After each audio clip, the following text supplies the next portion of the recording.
স্বীকারোক্তি দিতে হবে যে আমরা এতগুলো শয়ে শয়ে স্টুডেন্টকে 5 ঘন্টা মিথ্যে কথা বলে ঝুলায় রাখা 5 ঘন্টা পরে আমরা আমাদের স্টেটমেন্ট তুলে নিছি।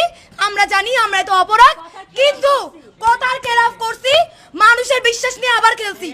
এই কথা যদি এখন পুলিশ না বলে কোনো স্টেটমেন্ট চলবে না, ওকে আমরা কেড়ে নেওয়া যেতে চাই। বাংলাদেশ পুলিশ ওর মুচলেকা দেওয়ার পরে বাংলাদেশ পুলিশ স্বীকার করবে আমরা এগুলা করছিলাম, আমরা এগুলা মেয়েদেরকে বলে ঠান্ডা করছিলাম।